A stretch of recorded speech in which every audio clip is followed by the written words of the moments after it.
L'Arctique, qui était autrefois une terre gelée, est en train de devenir un foyer géopolitique.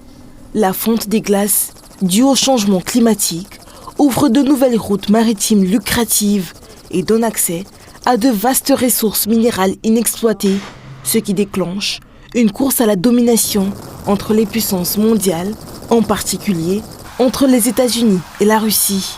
Les récentes ouvertures américaines à l'égard du Groenland ont toutefois reçu un accueil glacial.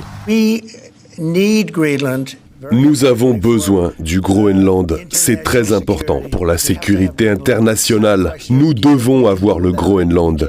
La question n'est pas de savoir si nous pouvons nous en passer. Nous ne le pouvons pas. Si vous regardez le Groenland en ce moment, si vous regardez les voies maritimes, vous verrez que les navires chinois et russes sont partout et nous ne serons pas en mesure de le faire. Nous ne comptons pas sur le Danemark ou sur quiconque pour faire face à cette situation. Je pense que beaucoup d'Américains se demandent pourquoi le Groenland est si important. Pourquoi la mission de cette base est-elle si importante pour le peuple américain? Nous savons que la Russie, la Chine et d'autres pays manifestent un intérêt exceptionnel pour les voies maritimes de l'Arctique ainsi que pour les minéraux des territoires arctiques.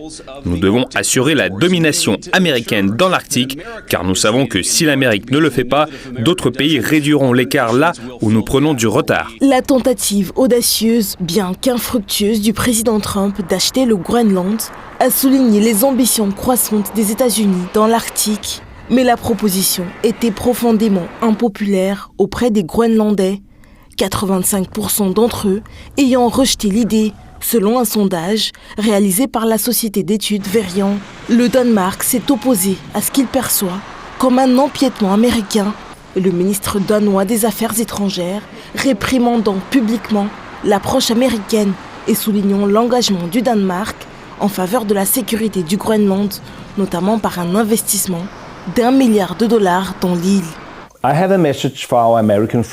J'ai un message à adresser à nos amis américains et à tous ceux qui m'écoutent. On entend dire beaucoup de choses ces derniers jours. De nombreuses accusations et allégations ont été lancées. Bien entendu, nous sommes ouverts aux critiques, mais laissez-moi être tout à fait honnête. Nous n'aimons pas le ton sur lequel elles ont été formulées. Ce n'est pas ainsi qu'on s'adresse à ses proches alliés. Nous agissons tout en partant du principe que l'Arctique était et devrait être une zone de faible tension. Mais cette époque est révolue. Le statu quo n'est pas une option. C'est pourquoi nous sommes également passés à l'action. Il y a quelques semaines, nous avons investi $1 milliard dans la sécurité de l'Arctique, ce qui nous permettra de disposer de plus de drones, de navires et de personnel. Davantage encore sera disponible plus tard cette année. N'oublions pas, le Groenland fait partie de l'OTAN. Aujourd'hui, la garantie de sécurité de l'OTAN couvre également le Groenland. L'Union européenne est également intervenue, exprimant son soutien ferme au Danemark face à la pression internationale croissante. Ursula von der Leyen a notamment exprimé l'espoir que les Groenlandais se prononcent en faveur de l'UE. Félicitations au nouveau gouvernement du Groenland et au Premier ministre élu Jens Frederik Nielsen. Vous méritez des partenaires qui vous respectent et qui vous traitent sur un pied d'égalité. Et l'Union européenne est fière d'être un tel partenaire pour vous. Pendant ce temps, la Russie consolide régulièrement sa présence dans l'Arctique depuis des années en établissant un réseau de bases militaires et d'aérodromes le long de sa côte septentrionale. Moscou possède la plus grande flotte de brise-glace au monde et les technologies les plus récentes, ce qui lui confère un avantage considérable sur l'Amérique en matière de navigation et d'exploration des eaux et des terres arctiques. Comme l'a souligné le président russe, ce développement technologique du pays renforce la position de la Russie dans la région arctique.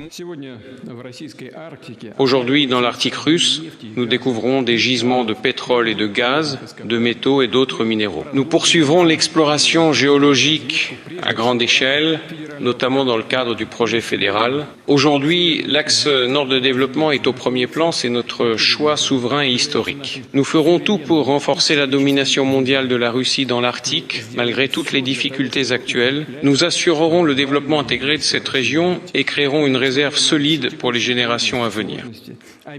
Malgré une escalade possible, certains analystes entrevoient un dégel potentiel des relations entre les États-Unis et la Russie, ce qui laisse entrevoir la possibilité de projets transarctiques communs. Cela dépend toutefois d'une désescalade des tensions géopolitiques. Le président russe s'est déclaré ouvert à la coopération, non seulement avec les États arctiques, mais aussi avec d'autres pays, pour autant qu'il soit capable de prendre des décisions équilibrées à long terme. L'avenir de l'Arctique semble dépendre de la concurrence et de la possible coopération dans cette région en pleine mutation.